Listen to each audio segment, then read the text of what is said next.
नमस्कार. मोदींना भारतात सत्तेतून कोणीही घालवू शकत नाही आणि जोपर्यंत मोदी पंतप्रधान आहेत, सत्तेत आहेत, तोपर्यंत आपण भारताचा बालही बाका करू शकत नाही. हे संपूर्ण जगाला माहीत झालेलं आहे. भारतीय जनता खंबीरपणे मोदींच्या मागे उभी राहिलेली आहे आणि मोदींनीही या देशासाठी बरंच काही केलेलं आहे. जे काँग्रेसच्या 70 वर्षांच्या काळात झालेलं नाही, ते मोदींनी आपल्या पंतप्रधान पदाच्या कार्यकाळात करून दाखवलंय. आणि त्यामुळे भारताचे शत्रू हे चलबिचलित झालेले आहेत आणि कोणत्याही प्रकारे मोदींना आपण सत्तेपासून बाहेर काढू शकत नाही. हे बघितल्यावर आता मोदींच्या चारित्र्यावर शिंतोडे उडवण्याचे प्रयत्न हे विरोधक करत आहेत.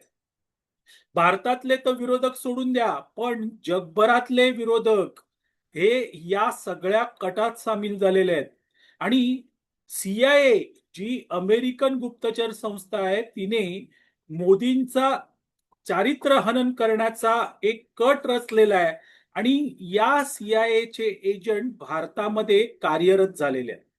मंडळी, मी हे सगळं बोलतोय हे कशावरून, तर मागच्या काही दिवसांपासून सुब्रमण्यम स्वामी, जे भाजपचे खासदार आहेत, अजूनही भाजपत आहेत, त्यांनी मोदींवर अश्लाघ्य आरोप केलेले आहेत. इतकंच नाही तर मधु किश्वर, ज्या पत्रकार राहिलेल्या आहेत, लेखिका आहेत, त्यांनीही मोदींना टार्गेट केलंय आणि ते टार्गेट करताना मोदींवर अगदी अश्लाघ्य आरोप केलेले आहेत. ते आरोप काय आहेत हे सांगायलाही मला इथे लाज वाटते. इतके घाणेरडे आरोप या दोघांनी मोदींवर केलेले आहेत. आता हे अचानक सुरू झालं का? तर नाही मित्रांनो, हे अचानक सुरू झालेलं नाहीये. याच्या मागे एक कट आहे, एक डाव आहे आणि तो अमेरिकन गुप्तचर संस्था CIA असू शकतो. याचे पुरावे आता हळूहळू पुढे येत आहेत. मोदींना हटवू शकत नाही, मोदींना काढू शकत नाही. मग मोदींबद्दल भारतीय जनतेच्या मनात अशी वितुष्टता निर्माण करा की ज्यामुळे भारतीय जनता मोदींच्या विरोधात उभी राहील आणि मोदी सत्तेतून बाहेर पडतील. हा सगळा CIA गेम आहे मित्रांनो.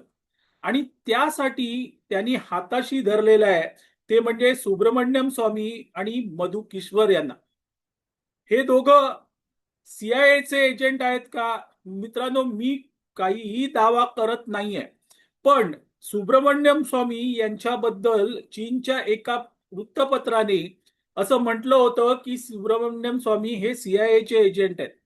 इतकंच नाही तर 1977 मध्ये देखील देशातल्या विरोधी पक्षाने, त्यावेळेस सुब्रमण्यम स्वामी हे काँग्रेसमध्ये होते, त्यावेळेस देशातल्या विरोधी पक्षातल्या नेत्यांनी सुब्रमण्यम स्वामी यांच्यावर हा आरोप केला होता की ते CIA एजंट आहेत.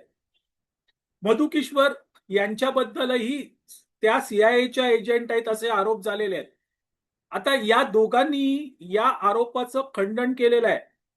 पण मित्रांनो, हा जो सगळा गेम आहे, या गेम मागे जर CIA असेल, अमेरिकन गुप्तहेर संघटना CIA असेल, तर सुब्रमण्यम स्वामी आणि मधु किश्वर यांच्यावर CIA एजंट म्हणून जे आरोप होत आहेत, ते कुठेतरी खरे आहेत का, अशी शक्यता निर्माण होते. आता CIA अचानक मोदींच्या चारित्र्यावर शिंतोडे का उडवू लागली आहे किंवा हा कट त्यांनी का तयार केलाय, तर त्याचं कारणही तसंच आहे. मॅथ्यू वेनडाईन हा जो CIA एजंट, जो ईशान्य भारतामध्ये त्याला अटक झालेली होती, आठवतंय? मॅथ्यू वेनडाईन आणि त्याच्याबरोबर 6 युक्रेनियन नागरिक होते, ते म्यानमारमध्ये गेले आणि तिथे त्यांनी अतिरेक्यांना प्रशिक्षण दिलं असं म्हटलं जातं. आणि ही बातमी भारतीय गुप्तचर संस्थांना कळली. त्यांनी कारवाई केली आणि मॅथ्यू वेनडाईन आणि त्या 6 युक्रेनियन नागरिकांना अटक केली. आता गंमत अशी आहे की ज्या वेळेस या मॅथ्यूला अटक करण्यात आली, त्यावेळेस अमेरिकन परराष्ट्र खात्याचे मंत्री हे धावत भारतामध्ये अजित डोवालांना भेटायला आले. अजित डोवाल हे राष्ट्रीय सुरक्षा सल्लागार आहेत. त्यांना भेटायला आले आणि त्यावेळेस डील करायचं होतं की तुम्ही मॅथ्यू वेंडाईनला सोडून द्या, त्या बदल्यात आम्ही तुम्हाला काहीतरी देतो. पण भारताने हे ऐकलं नाही. मॅथ्यू वेंडाईनला अटक झालेली आहे ही बातमी लीक करण्यात आली आणि जर भारताला काही करार करायचा असेल किंवा काही आदान प्रदान करायचं असतं तर ही बातमी लीकच होऊ दिली नसती. पण ही बातमी लीक झाली आणि त्यामुळे भारताने आपला हेतू स्पष्ट केला की नाही, आम्ही मॅथ्यू वेंडाईनला सोडणार नाही. आता हा जो मॅथ्यू आहे हा मॅथ्यू त्याने सिरिया लिबिया मध्ये सीआयएचं एजंट म्हणून काम केलं. तिकडचा उठाव केला, इजिप्तमध्ये पण होता. इतकंच नाही मित्रांनो, तर तो बांगलादेशमध्ये होता. असं म्हटलं जातं की शेख हसीना यांच्या विरोधात बांगलादेशात जे काही झालं, जे आंदोलन झालं, ज्याच्यामुळे शेख हसीनांना भारतात पळून यावं लागलं, त्या सगळ्या आंदोलनाच्या मागे हा मॅथ्यू वेंडाईन होता. आणि त्यामुळे या मॅथ्यू बद्दल भारतीय गुप्तचर संस्थांना माहिती काढायची आहे. ते उठाव कसा झाला ते कळायचंय. बऱ्याचशा गोष्टी ज्या भारताबाबत आहेत ते कळून घ्यायचंय. इतकंच नाही मित्रांनो, तर ईशान्य भारतातील अतिरेक्यांना हाताशी धरून ईशान्य भारतातील काही राज्य तोडण्याचाही या मॅथ्यू वेंडाईनचा डाव होता.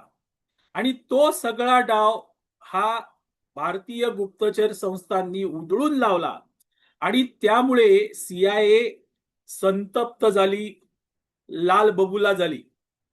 आता या ठिकाणी एक गोष्ट लक्षात ठेवली पाहिजे की हे सगळं झालं कशामुळे, तर अर्थातच मोदींच्या दूरदृष्टीपणामुळे झालेलं आहे.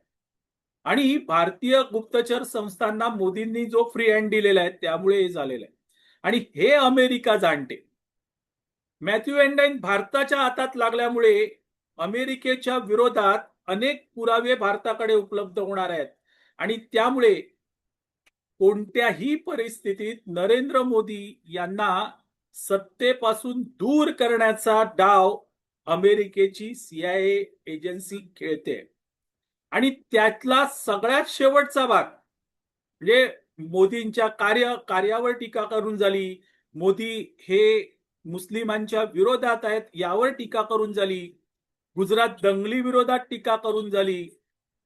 सगळे हातखंडे वापरले सीआयएने, पण तरीही भारतीय जनता मोदींच्या पाठी ठाम आहे. आणि मग त्यांनी हे शेवटचं हत्यार बाहेर काढलेलं आहे आणि मधुकिश्वर आणि सुब्रमण्यम स्वामी यांना हाताशी धरून हा सगळा गेम चाललाय का? मंडळी, फार मोठा कट आहे, गेम आहे. पण या लोकांना एक कळत नाही की मोदी हे काय आहेत, कसे आहेत, हे भारतातील सर्वसामान्य जनता ही जाणते. आणि त्यामुळे तुम्ही कितीही काही करा, आमचा मोदींवर विश्वास आहे आणि त्या तुम्ही काय करायचं ते काय उपटायची ते उपटा, पण आम्ही मात्र मोदींच्या पाठी ठाम उभे राहणार, हेच भारतात दिसून आलेलं आहे. आणि त्यामुळे ह्यांनी कितीही मोदींच्या चारित्र्यावर शिंतोडे उडवण्याचा प्रयत्न केला तरीही त्याचा काही उपयोग होणार नाही. पण हा कट कसा रचला जातोय आणि कसे भारतातील सीआयएचे एजंट त्यात सहभागी आहेत, हे मात्र या निमित्ताने उघड होत आहे. असो मंडळी, तुर्तास इथे थांबतो. मी आबा माळकर आपली रजा घेतो. आपल्याला हा व्हिडिओ आवडला तर लाईक करा, शेअर करा, लक्षवेधला सबस्क्राईब करा. धन्यवाद.